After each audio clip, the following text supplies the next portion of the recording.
ഇനിയും ബിരിയാണി ഉണ്ടാക്കാൻ അറിയാത്ത ആൾക്കാർ ഈ തവണ ഈ ബിരിയാണി എന്തായാലും ഒന്ന് ഉണ്ടാക്കി നോക്കാം. സോ ഈ ബിരിയാണിക്ക് നമുക്ക് ആവശ്യമുള്ളത് ജീരകശാല അരിയാണ്. അത് എത്രയാണ് വേണ്ടതെന്ന് വെച്ചാൽ നിങ്ങളുടെ വീട്ടിലെ ആൾക്കാരുടെ എണ്ണം അനുസരിച്ചിട്ട് എടുക്കും. ഞാൻ ഇന്ന് 10 പേർക്കുള്ള ബിരിയാണിയാണ് ഉണ്ടാക്കുന്നത്. ഇതൊരു 1.5 കിലോ ചിക്കൻ ഉണ്ട്. അതിലേക്ക് 1 സ്പൂൺ മഞ്ഞൾപ്പൊടി, 2 സ്പൂൺ മുളക് പൊടി, 1 സ്പൂൺ കശ്മീരി മുളക് പൊടി, ഒരു വലിയ സ്പൂൺ ചിക്കൻ മസാല, പിന്നെ ഇഞ്ചി വെളുത്തുള്ളി പച്ചമുളക് ഇത് മൂന്നും പേസ്റ്റ് ആക്കിയത്, അത് ഞാനൊരു 2 സ്പൂൺ ഇട്ട് കൊടുക്കുന്നുണ്ട്.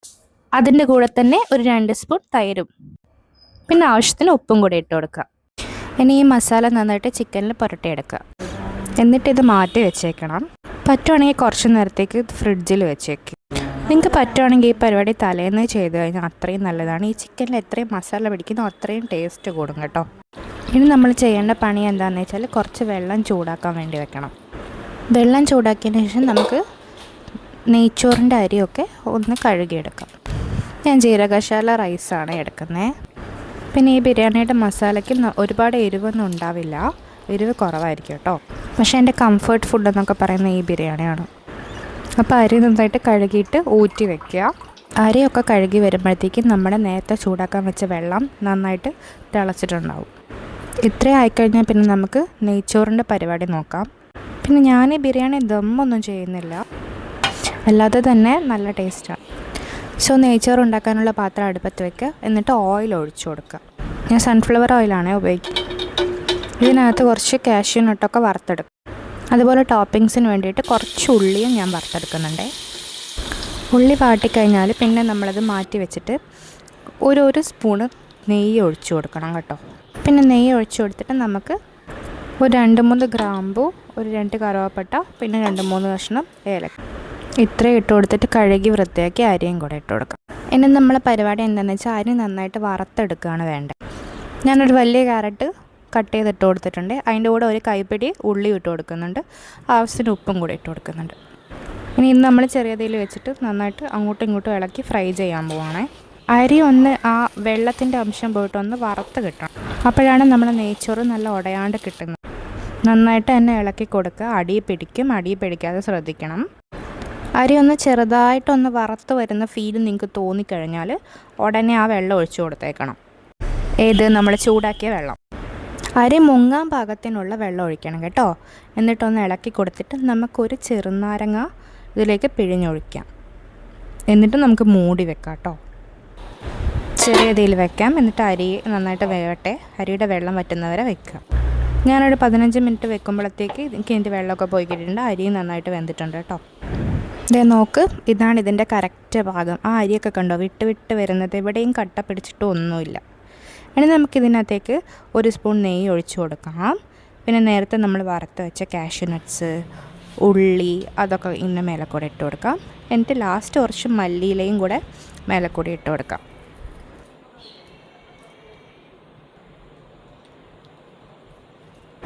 അപ്പം നമ്മുടെ നെയ്ച്ചോറിൻ്റെ പരിപാടി ഇവിടെ ആയിട്ടുണ്ട്. ഇനി നമ്മൾ ശ്രദ്ധിക്കേണ്ടത് മസാലയാണ്. നമ്മൾ നേരത്തെ മസാല പുരട്ടി വെച്ച ചിക്കനില്ലേ, അത് നമുക്കൊന്ന് ഫ്രൈ ചെയ്തെടുക്കാം. ഒരു കാര്യം ഞാൻ പറയാൻ മറന്നു, ഇതിനകത്തേക്ക് നിങ്ങൾ ഗരം മസാലയും കൂടെ 1 സ്പൂൺ ഇട്ട് കൊടുക്കണം കേട്ടോ. 1-1.5 സ്പൂൺ ആയിക്കോട്ടെ. അപ്പോൾ ആ ബിരിയാണിയുടെ നല്ലൊരു ഫ്ലേവർ വരും. എന്നിട്ടൊരു ചീനച്ചട്ടി അടുപ്പത്ത് വയ്ക്കുക. എന്നിട്ട് അതിനകത്തോട്ട് വെളിച്ചെണ്ണ ഒഴിച്ച് കൊടുക്കുക. പിന്നെ ഒരു കൈപ്പിടി ഉള്ളി എടുക്കുക, നന്നായിട്ട് വറുത്തെടുക്കുക. ഒരു ഗോൾഡൻ ബ്രൗൺ ആകുമ്പോൾ മാറ്റുക. ഇത് നമുക്ക് നമ്മുടെ മസാലയിൽ ചേർക്കാനുള്ളതാണ്. ഈ എണ്ണയിലേക്ക് തന്നെ നമുക്ക് വേണ്ടി ചിക്കൻ പൊരിച്ചെടുക്കാം.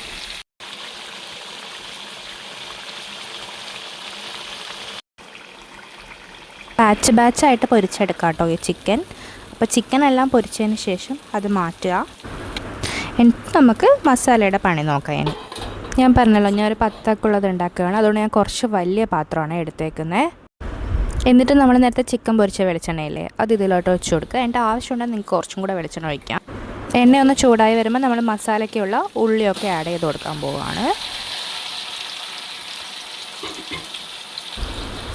ഇനി ഉള്ളി നമുക്ക് നന്നായിട്ട് വാട്ടിയെടുക്കണം കേട്ടോ. ഈ എണ്ണയിൽ തന്നെ ഇത് ഉണ്ടാക്കുമ്പോഴാണ് ഇതിൻ്റെ ടേസ്റ്റ് കൂടുന്നത്. കുറച്ച് ഉപ്പ് നമുക്കിട്ട് കൊടുക്കാം, പെട്ടെന്നൊന്ന് വാടിക്കിട്ടാൻ. ഇതിൻ്റെ കൂടെ തന്നെ നെടുകെ പിളർന്ന ഒരു 10-12 പച്ചമുളകും കൂടി ഇട്ട് കൊടുക്കുന്നുണ്ട്. ഇത് എന്തെന്നാന്ന് വെച്ചാൽ എരിവിന് നമ്മൾ വേറൊന്നും ചേർക്കുന്നത്. ഇനി ഇഞ്ചിയും വെളുത്തുള്ളിയും പച്ചമുളകും കൂടെ അരച്ചിട്ടുള്ള പേസ്റ്റാണ്, അതും കൂടെ ഇട്ട് കൊടുക്കുക. നന്നായിട്ട് ഇളക്കിയെടുക്കുക. ഇതിൻ്റെ പച്ചമണം മാറുന്നവരെ ഇളക്കിയെടുക്കണം കേട്ടോ. ചെറിയ തീയിൽ വെച്ചിട്ട് ഇളക്കുക, അടി കരിയാതെ നോക്കണം. ഉള്ളിയൊക്കെ അത്യാവശ്യം വഴന്ന് കിട്ടുമ്പോൾ നമുക്ക് തക്കാളി ഇട്ട് കൊടുക്കാം. ഞാനിപ്പോൾ ഒരു 4 തക്കാളിയാണ് ഇവിടെ ഇട്ട് കൊടുക്കുന്നത്. അത് നല്ല സ്ലൈസ് ആക്കിയിട്ട് ഇട്ട് കൊടുക്കണം, തിൻ സ്ലൈസസ് ആക്കിയിട്ട്.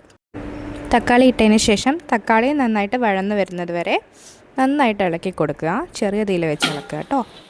തക്കാളിയൊക്കെ നന്നായിട്ട് ഉടഞ്ഞ് കിട്ടണം. ഇതുപോലെ ഉടഞ്ഞ് കിട്ടണം കേട്ടോ. കണ്ടോ പാകം കണ്ടോ? ഇതുപോലെയാണ് കിട്ടേണ്ടത്. ഇനി നമുക്ക് 1 മുതൽ 2 സ്പൂൺ വരെ മല്ലിപ്പൊടി ഇട്ട് കൊടുക്കാം. ഞാൻ ഒരു 1.5 സ്പൂൺ മല്ലിപ്പൊടി ഇടുന്നുണ്ട്. നന്നായിട്ട് ഇളക്കി കൊടുക്കുക അങ്ങോട്ടും ഇങ്ങോട്ടും. ഇനി നമ്മൾ ചെയ്യേണ്ടത് കുറച്ച് തൈരാണ്. തൈര് ഒഴിച്ചു കൊടുക്കണം. കട്ടകളൊന്നും ഇല്ലാത്ത തൈര് വേണം ഒഴിച്ചു കൊടുക്കാൻ. ഇനി നമുക്ക് എല്ലാം കൂടെ ഒന്ന് മിക്സ് ചെയ്തെടുക്കാം.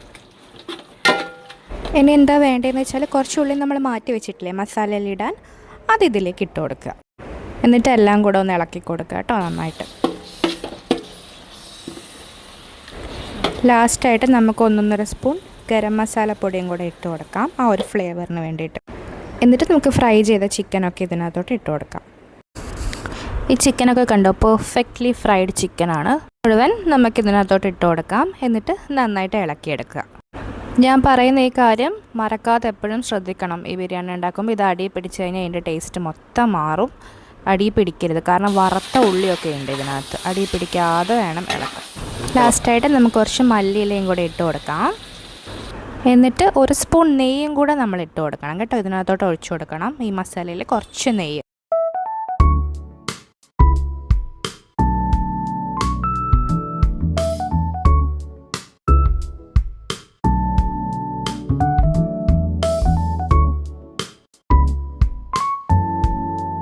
ഇതാ കണ്ടോ, നമ്മുടെ മസാലയൊക്കെ റെഡി ആയിട്ടുണ്ട്. ഈ മസാല എന്നെ വെറുതെ കഴിക്കാൻ ഭയങ്കര ടേസ്റ്റാണ് കേട്ടോ. ഇനി നമുക്ക് സെറ്റ് ചെയ്യാം കേട്ടോ ഇതൊക്കെ. ഇന്ന് എൻ്റെ ബിരിയാണി കഴിച്ച അഭിപ്രായം കുറച്ചധികം ആൾക്കാരുണ്ട്. ഞാൻ പറയിപ്പിച്ചതാണെന്ന് പറയരുത്, ഞാൻ അവർ കഴിക്കുമ്പോൾ അവരുടെ അടുത്ത് ചോദിച്ചതാണ്. അപ്പോൾ ഇതിൻ്റെ കോമ്പിനേഷൻ തൈരും അച്ചാറും പിന്നെ വെള്ള കളറുള്ള ചമ്മന്തി ഉണ്ട്, അതാണ്. പിന്നെ ഒരു മുട്ട പൊഴുങ്ങിയത്, പപ്പടം കൂടി ഉണ്ടെങ്കിൽ ഉഷാറ്. ഞാൻ വെറുതെ പറയല്ല കേട്ടോ, ഈ ബിരിയാണി എന്തായാലും എനിക്ക് ഇഷ്ടപ്പെട്ടു. എന്തായാലും ഇത്തവണ ഈ ബിരിയാണി ഉണ്ടാക്കി നോക്കുക. എന്നിട്ട് അഭിപ്രായം എങ്ങനെ ഉണ്ടായിരുന്നെന്ന് കമൻസിൽ എന്തായാലും പറയണം കേട്ടോ. ശ്രീകുട്ടി ഫുഡ് എങ്ങനെയുണ്ട്? പാറു ഹലോ, എങ്ങനെയുണ്ട്? ശരിക്കൂ?